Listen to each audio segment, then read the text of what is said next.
Doctor P K Gopan, ഇപ്പോൾ ഈ ഉണ്ണികൃഷ്ണൻ പോറ്റിക്ക് പാളി ചെന്നൈയിലേക്ക് നന്നാക്കാൻ കൊടുത്തത് തന്നെ തെറ്റായി പോയി എന്ന വിലയിരുത്തലിലേക്കാണ് ദേവസ്വം ബോർഡ് വരുന്നത്. അപ്പോൾ ഇനി അങ്ങോട്ട് ഈ വിഷയത്തിൽ ഈ അയ്യപ്പ സംഗമത്തിൻ്റെ ശോഭ കെടുത്താനുള്ള ആരോപണം എന്ന വാദത്തിൽ നിന്ന് പിന്നാക്കം പോവുകയല്ലേ നല്ലത്?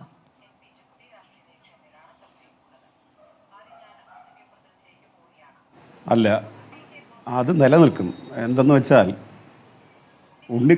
ഉണ്ണികൃഷ്ണൻ പോറ്റി ഇത് ദ്വാരപാലക പീഠം കാണാനില്ല, താൻ നൽകിയ പീഠം കാണാനില്ല എന്ന് ഒരു അവകാശവാദവുമായിട്ട് വരുന്നത് അയ്യപ്പ സംഗമത്തിന് 5 ദിവസം മുമ്പാണ്.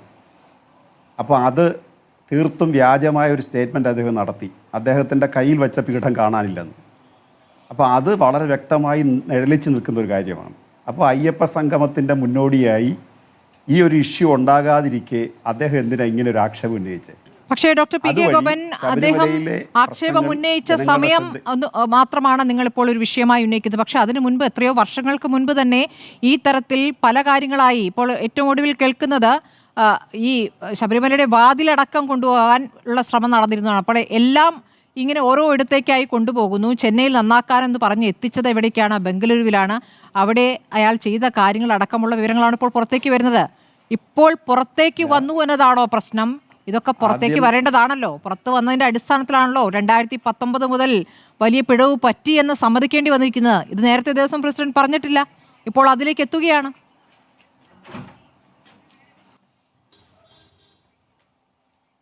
സ്മൃതി, 3 കിലോമീറ്റർ നീളമുള്ള ചോദ്യവും 3 സെൻറ്റിമീറ്റർ നീളമുള്ള ഉത്തരവല്ല ഉണ്ടാവേണ്ടത്. തത്തുല്യമായിട്ട് കിട്ടണമെന്നില്ല, പക്ഷേ 3-1 കിട്ടണം. ഞാൻ പറഞ്ഞത് ശ്രീമതി സ്മൃതി ആദ്യം ചോദിച്ച ചോദ്യത്തെ എനിക്ക് അഡ്രസ്സ് ചെയ്യണ്ടേ, അതിനുശേഷം പോലെ രണ്ടാമത്തെ ചോദ്യത്തിലേക്കാണ് വരുന്നത്. ശ്രീമതി സ്മൃതി ഇവിടെ ചോദിച്ച ചോദ്യം അയ്യപ്പ സംഗമത്തിൻ്റെ ശോഭ കെടുത്താനാണെന്നുള്ള ആക്ഷേപം നിലനിൽക്കില്ലെന്നുള്ളതാണ്. അത് നിലനിൽന്നുകൊണ്ട് മാത്രമേ മറ്റേലേക്ക് നമുക്ക് കടക്കാൻ പറ്റൂ. കാരണം അയ്യപ്പ സംഗമത്തിൻ്റെ വലിയ തോതിൽ അത് വിജയിച്ച് 26 ഹൈന്ദവ സംഘടനകളും പിന്തുണ പ്രഖ്യാപിച്ച് വിവിധ മുഖ്യമന്ത്രിമാരുൾപ്പെടെ ആശംസകൾ അയച്ച് എല്ലാവരും പൊതുവെ സ്വാഗതം ചെയ്യുകയും 2 രാഷ്ട്രീയ പാർട്ടികൾ BJPയും കോൺഗ്രസും അതിൽ നിന്ന് ഭിന്നമായ നിലപാടെടുക്കുകയും ചെയ്ത ഒരു സന്ദർഭമുണ്ട്. ആ സന്ദർഭത്തിലാണ് ഉണ്ണികൃഷ്ണൻ പോറ്റി വന്നിട്ട് ഇങ്ങനൊരു ആക്ഷേപം ഉന്നയിക്കുന്നത്. ആ ആക്ഷേപം ശുദ്ധ കളവായിരുന്നു. അപ്പോൾ ഉണ്ണികൃഷ്ണൻ പോറ്റി എന്തുകൊണ്ട് നമ്മുടെ അന്വേഷണം പോകേണ്ടത്, ഉണ്ണികൃഷ്ണൻ പോറ്റി ഈ മുതൽ മോഷ്ടിച്ചു വെച്ചിട്ട് എന്തിനാണ് അദ്ദേഹം അങ്ങനെ ഒരു ആക്ഷേപം ഉന്നയിച്ചത് എന്നിടത്തു നിന്നാണ് ഇതിൻ്റെ അന്വേഷണം തുടങ്ങാൻ പോകുന്നത്. അങ്ങനെ തന്നെ വേണം തുടങ്ങാൻ. കാരണം അദ്ദേഹം ഇന്ന് നാട്ടിലെത്തിയപ്പോൾ പത്രക്കാരെല്ലാം കൂടി അത്തരം ചോദ്യങ്ങൾ ചോദിച്ചപ്പോൾ അദ്ദേഹം അതിന് വ്യക്തമായ ഒരു മറുപടിയിലേക്കേ വരുന്നില്ല. ഇതിൻ്റെ അടിസ്ഥാനത്തിൽ ദേവസ്വം ബോർഡ് പ്രസിഡൻറ്റും ദേവസ്വം അധികൃതരും ഇന്ന് പറഞ്ഞ സ്റ്റേറ്റ്മെൻറ്റിനെ നമുക്ക് സമീപിക്കണം.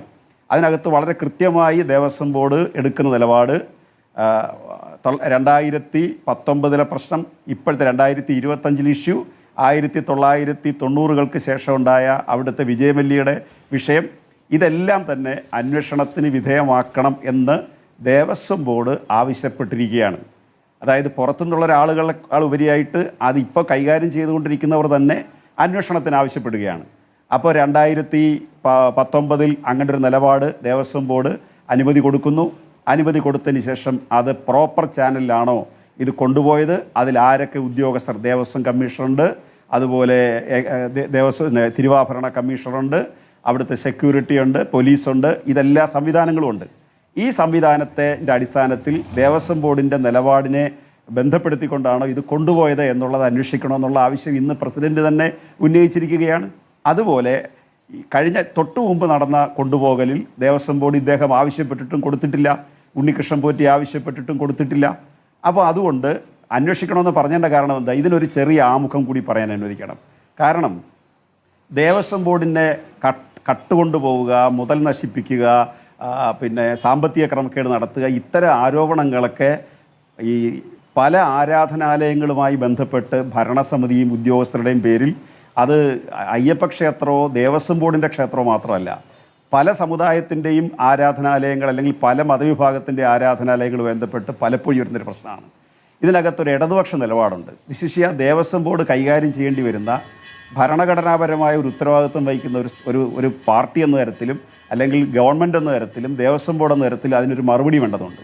അതായത് ഈ ദേവസ്വം ബോർഡിൽ പിന്നെ സ്മൃതി ഉൾപ്പെടെയുള്ളവർ മനസ്സിലാക്കിയിരിക്കേണ്ടത് ശാന്തി നിയമനത്തിലുൾപ്പെടെ അവിടെ ലിസ്റ്റിൽ വരാൻ, നറുക്കെടുപ്പ് ലിസ്റ്റിൽ വരാൻ കൈക്കൂലി നടന്നുകൊണ്ടിരുന്ന ഒരു സ്ഥാപനമാണ് തിരുവിതാംകൂർ ദേവസ്വം ബോർഡ് ഉൾപ്പെടെയുള്ള ദേവസ്വം ബോർഡുകൾ.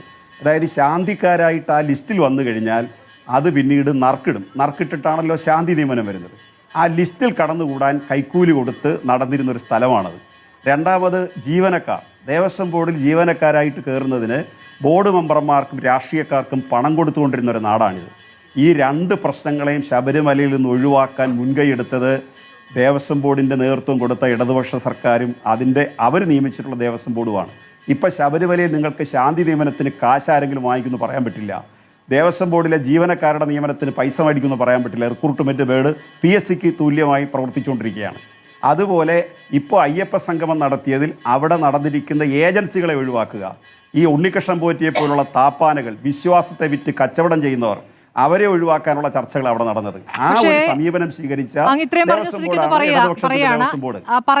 ചെയ്ത കാര്യങ്ങൾ നല്ലത് തന്നെ. പക്ഷേ അവിടെ 2019 ഈ ഉണ്ണികൃഷ്ണൻ പോറ്റി അവിടേക്ക് വരുന്നത്. ഉണ്ണികൃഷ്ണൻ പോറ്റിയുടെ എല്ലാ ഇടപാടുകളും 2019 മുതലാണ്. അതായത് നിങ്ങളുടെ ഭരണ കാലയളവിൽ തന്നെയാണ് ഇതൊക്കെ സംഭവിച്ചിട്ടുള്ളതെന്നുള്ളൊരു കാര്യം കൂടെ നിൽക്കുന്നു. കോടതി പറഞ്ഞിരിക്കുന്നത്, കോടതി നിയമിച്ച ഈ പറയുന്ന റിട്ടയേർഡ് ജസ്റ്റിസിന്റെ നേതൃത്വത്തിലുള്ള അന്വേഷണത്തിൽ അവിടുത്തെ ദേവസ്വം ഉദ്യോഗസ്ഥരെ ആരെയും ഇതിൽ പങ്കെടുപ്പിക്കരുത്, അന്വേഷണ വിവരങ്ങൾ അവർക്ക് കൈമാറരുത് എന്നുള്ളതാണ്. അവിടെ അവിശ്വാസം രേഖപ്പെടുത്താണ്. ഞാൻ അങ്ങിലേക്ക് വരാം.